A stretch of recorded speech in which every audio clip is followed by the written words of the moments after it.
সিদ্ধ কি ইচ্ছা না তোমারি, তুমি তো কুমার আমি মাটি, গঠো আমাকে তোমার নকশায়, আছি অপেক্ষায় নত নীরব। সিদ্ধ হোক ইচ্ছা নাথ তোমারি, তুমি তো কুমার আমি মাটি, গঠো আমাকে তোমার নকশায়, আছি অপেক্ষায় নত নীরব। আজকে শাস্ত্র পাঠ, পবিত্র শাস্ত্র বাইবেলের পুরাতন নিয়ম থেকে আদি পুস্তক 2 অধ্যায় 7, 18, 21, 22 এবং 23 পদ।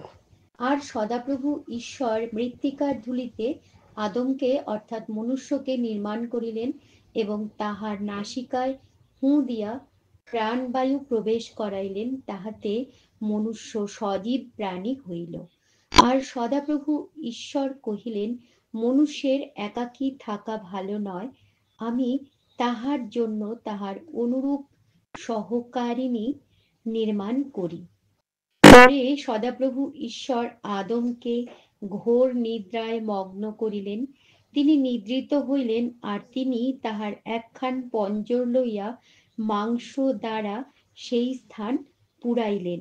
সদাপ্রভু ঈশ্বর আদম হইতে গৃহীত সেই পঞ্জরে এক স্ত্রী নির্মাণ করিলেন ও তাহাকে আদমের নিকটে আনিলেন। তখন আদম কহিলেন, এবার হইয়াছে, ইনি আমার অস্থির অস্থি ও মাংসের মাংস, ইহার নাম নারী হইবে, কেননা ইনি নর হইতে গৃহীত হইয়াছেন। আমেন। ঈশ্বর তার আপন বাক্যে আমাদের প্রত্যেককে আশীর্বাদ করুন। প্রভু, তোমার বাক্য আমার চিত্তের ধ্যান তোমার দৃষ্টিতে গ্রাহ্য হোক। যে সুন্দর বাক্য পাঠ আমরা শুনলাম, তার জন্য আমরা পরমপিতা ঈশ্বরের ধন্যবাদ করি। আজকে আমরা শুনলাম সৃষ্টি রহস্যের একটা অংশ, খুব গুরুত্বপূর্ণ অংশ। কি শুনলাম আমরা যেটা পাঠ করলাম, যে ঈশ্বর মৃত্তিকার মাটির ধুলি দিয়েই আদমকে নির্মাণ করলেন, আর তার নাকে ফুঁ দিয়ে তার মধ্যে প্রাণবায়ু সঞ্চার করলেন। জীবিত প্রাণী হলেন আমাদের আদম, অর্থাৎ প্রথম মানুষ। আদম কথার অর্থ হচ্ছে মানুষ। তো ঈশ্বর যখন আরো অনেক প্রাণী তৈরি করেছেন, তাদের সবাইকে আদমের সামনে এনেছেন, আদম তাদের নামকরণ করেছেন। আমরা যদি অধ্যায়টা পাঠ করি, আদি পুস্তক 2 অধ্যায়, সেখানে দেখতে পারি। কিন্তু সেখানে দেখব যে আদম তার নিজের সঙ্গে থাকার জন্য এরকম সঙ্গী কাউকে পেলেন না। ঈশ্বর কি বললেন? মানুষের একা থাকা ভালো নয়, আমি তার মতো করে, তার অনুরূপ অর্থাৎ তার মতো, তার একজন সহকারিণী অর্থাৎ সঙ্গিনী তৈরি করি। এই ভেবে তিনি কি করলেন? আদমকে ঘোর নিদ্রায় মগ্ন করলেন। আদম যখন গভীর ঘুমে মগ্ন হলেন, তখন তাঁর পাঁজরের একটা হাড় নিয়ে সেই স্থানটা মাংস দিয়ে ঈশ্বর ঢেকে দিলেন। তারপর একটা স্ত্রী নির্মাণ করলেন। তিনি আদমের কাছে তাকে নিয়ে এলেন। তখন আদম খুশি হলেন না, বোঝাই যায়, কেননা তিনি বলছেন এবার হয়েছে। আর কি বললেন? ইনি হচ্ছেন নারী, কারণ নর থেকে ইনি তৈরি হয়েছেন, তাই এনার নাম নারী। তারপর নিশ্চয়ই আদম আর হবা, সেই নারীর নাম হচ্ছে হবা, আমাদের যিনি পৃথিবীর প্রথম নারী, তার নাম হবা। হবা কথার অর্থ আমরা যা পাই হচ্ছে জীবিত। তো নিশ্চয়ই তারা তারপর আনন্দে কাটাচ্ছিলেন দিনগুলো, তাদের সঙ্গে ঈশ্বরের সঙ্গে যোগাযোগ ছিল। আমরা পরের অধ্যায়গুলো যখনই পড়তে থাকবো বুঝতে পারবো। আর সেই আদম হবার 2 সন্তান সন্ততি কইন আর হেবল, এটাও আমরা আদি পুস্তক পাঠ করলে জানতে পারবো। তো যাই হোক, ঈশ্বর এইভাবেই মানুষ তৈরি করেছিলেন। প্রথমে আদমকে তার শরীরের অংশ থেকে, নরের অংশ থেকে নারীকে। আর এটা চলছে নারী সপ্তাহ, আসছে নারী দিবস। ঈশ্বর কত সুন্দর পরিকল্পনা করে সঙ্গী সঙ্গিনী করে মানুষদের তৈরি করলেন, কিন্তু আমরা কি করি? সেই সুন্দর সম্পর্কগুলোকে গলা টিপে নষ্ট করি, তাই না? সুন্দর সম্পর্কগুলোকে মেরে ফেলি আমাদের নোংরা চিন্তা ভাবনার জন্যে। কারণ আমাদের আদি পিতামাতাও পাপ করেছিলেন। ধীরে ধীরে পাপের সংখ্যা আমাদের মধ্যে বাড়তেই থাকলো। তারপর কইন পাপ করলেন, একে একে অনেক পাপ বৃদ্ধি পেল, আর সেই পাপেই আমাদের জন্ম। তাই তো আমরা আরো পাপ করেই চলেছি। হয়তো তারা যেগুলো করতেন তার চাইতে অনেক বড় বড় অন্যায় আমরা করে থাকি। আমাদের এই পাপ থেকে মুক্তি দেওয়ার জন্য তখন ঈশ্বর ভাবলেন, হায়, মানব জাতিকে কি উদ্দেশ্যে তৈরি করলাম, আর মানব জাতি কোন পথে চলছে। তখন আমাদের মুক্তির জন্য তিনি তার একজাত প্রিয় পুত্রকে দান করলেন। প্রভু যিশু এলেন, তিনি আমাদের সঙ্গে জীবন যাপন করলেন।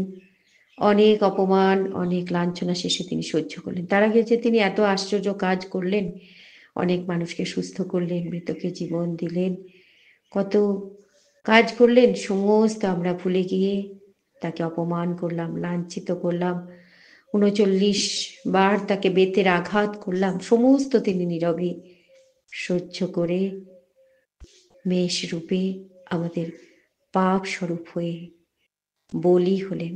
তার সেই মূল্যবান প্রাণ দান করলেন যেন আমরা পাপ থেকে মুক্তি পাই। তাই তো আমরা যদি আজ প্রভু যিশুর চরণে নিজেদেরকে সঁপে দিই, যদি নিজের পাপের জন্য অনুতপ্ত হই, প্রভুর চরণে স্বীকার করি নিজের পাপ, তখনই তিনি তার মূল্যবান রক্তবিন্দু দিয়ে আমাদের পাপকে ধুয়ে দেন আর তার সন্তান করে নেন।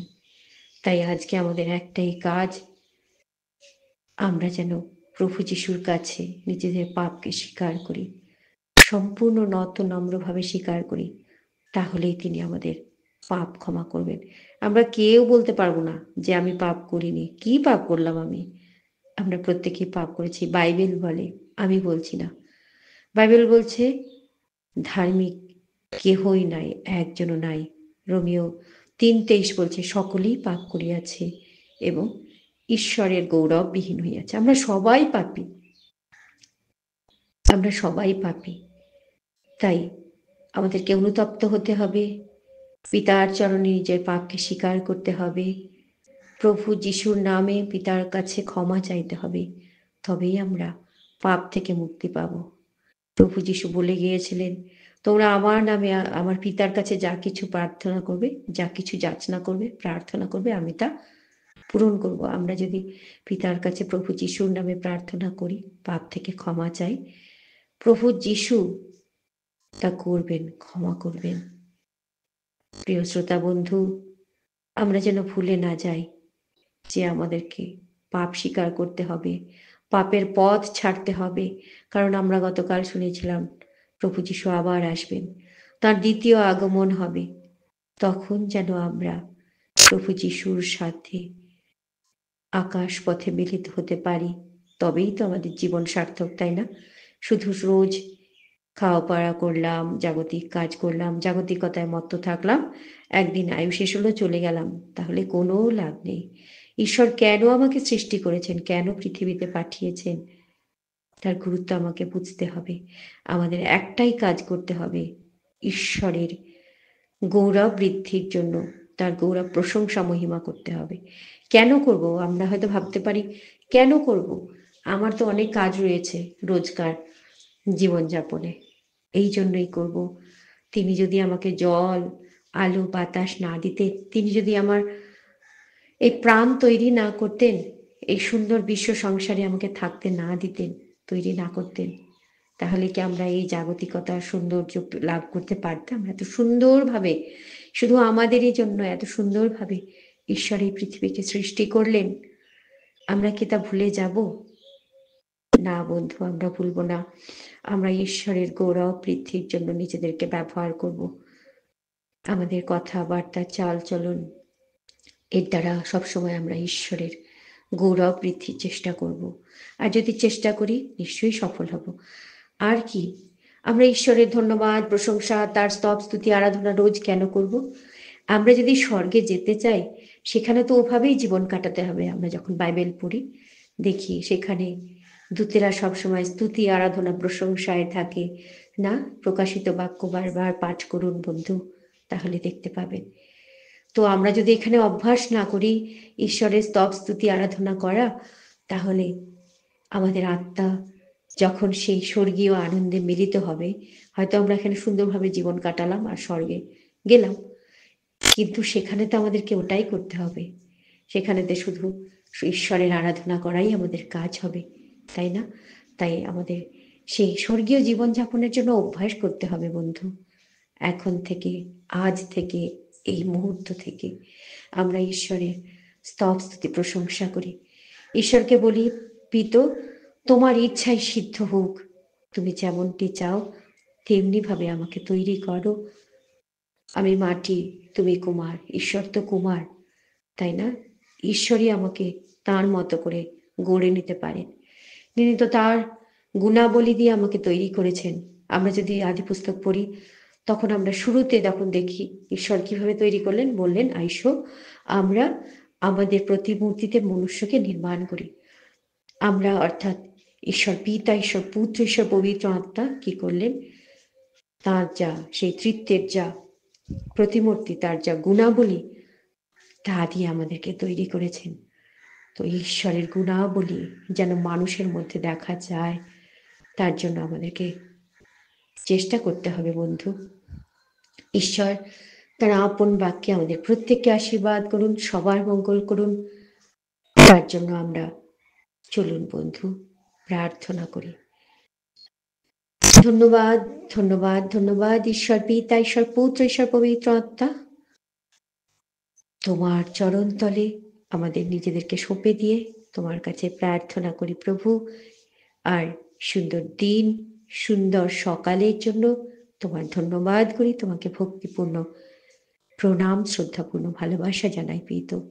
তোমার নাম পবিত্র বলিয়া মান্য হোক, তোমার রাজ্য আসুক, তোমার ইচ্ছা সিদ্ধ হোক, যেমন স্বর্গে তেমনই পৃথিবীতেও হোক। প্রেমময় পিত, তুমি আমাদেরকে ভালোবেসেছ, আমাদেরকে সৃষ্টি করেছ প্রভু, সুন্দর পৃথিবী দিয়েছ। এই সুন্দর পৃথিবী গড়েছ শুধু মানবের জন্যে প্রভু। তাই আমরা তোমার শ্রেষ্ঠ সৃষ্টি মানবী, আমরা যেন তোমাকে ভুলে না যাই প্রভু। আমরা যেন তোমার স্তুতি আরাধনা গৌরব প্রশংসা করতে করতে জীবনযাপন করতে পারি। তুমি আমাদেরকে সাহায্য করো, আমাদেরকে তৈরি করো প্রভু। তোমার ইচ্ছা সিদ্ধ হোক প্রভু। তুমি কুমার, আমি মাটি। আমাদের প্রত্যেককে তুমি গড়ো প্রভু, তোমার মতো করে গড়ো। যেমনটি তুমি চাও তেমনি গড়ো, এটাই অনুরোধ করি প্রভু।